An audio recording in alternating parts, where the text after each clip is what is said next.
मैं कम से कम 7-8 साल से ये डिवेस्ट डिकम्पोजर यूज़ कर रहा हूँ, और वो भी मेरी चीकू की खेती में यूज़ कर रहा हूँ।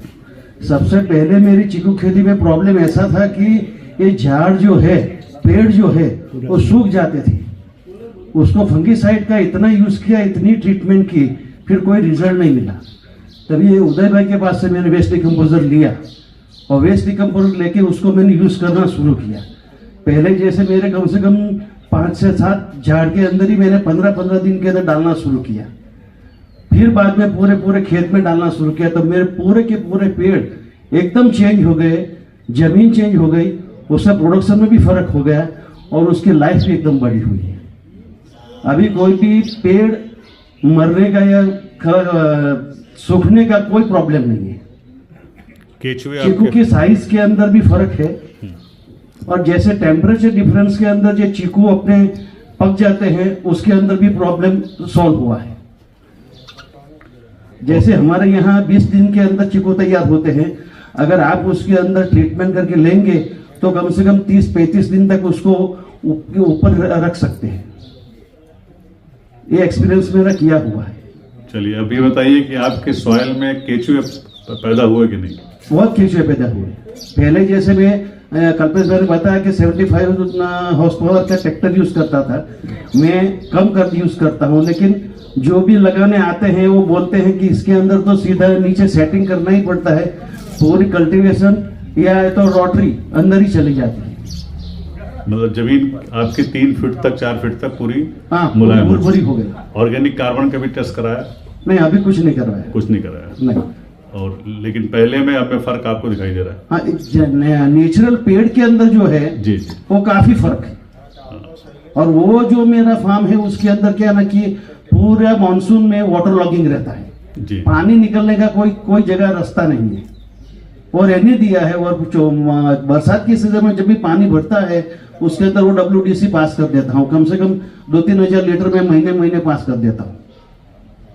देखिए, ये इंपॉर्टेंट चीज बता रहे हैं कि अगर वाटर लॉगिंग किसी की है और अगर आप डिकम्पोजर यूज कर रहे हैं तो आपके सॉइल के अंदर पूरा चैनल खुल जाते हैं। जैसा मैंने बताया कि केचुए पैदा हुए तो 18 फीट तक नीचे तक वो होल कर देते हैं, एरिएशन बढ़ा देते हैं, वाटर टेबल बढ़ना शुरू हो जाता है। 5 साल में जो वाटर टेबल आपका पहले था कम से कम 1 फीट बढ़ जाता है। ये आपका यूनिकनेस है इस प्रोडक्ट में। और आप देखेंगे कि जो सॉइल है, सॉइल में कोई कंपेरिजन नहीं। कुछ भी कराइए आप, अगर आप अफोर्ड कर सके एंजाइम टेस्ट कराइए, देखिए कितने एंजाइम उसके अंदर हैं, और वो एंजाइम हमारे लिए बहुत ही फायदेमंद है। हमारी बॉडी को एंजाइम नहीं मिलता है।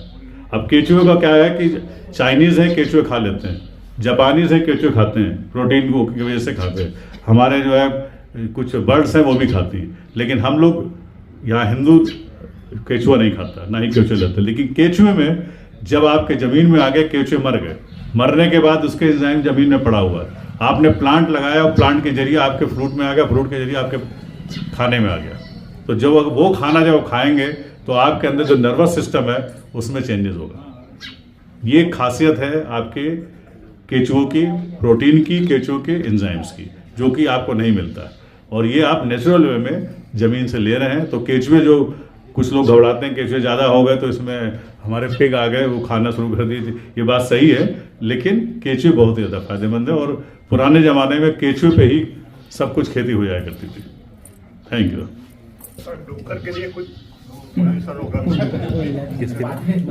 હલો, એક મિનિટ. આપણી વચ્ચે આત્માના છે, આપણા નવસારી જિલ્લાના શ્રી ડ્રીમર સાહેબ, તમારે કોઈ બી માટીના નમૂનાઓ ચેક કરાવવા હોય ને, એમાં બહુ ઇન્ટરેસ્ટ લઈને ખેડૂતોને નોમિનલ ચાર્જમાં કરાવી આપે છે. એટલે કોઈ એક સોઇલ ટેસ્ટ કરાવવો હોય એમને આત્મા આપણે ઓફિસમાં જઈને સાહેબને મળશો તો તમને એ બી તમને સવલત પૂરી પાડી શકશે.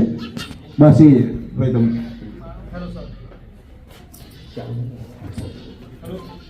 ऊपर चालू.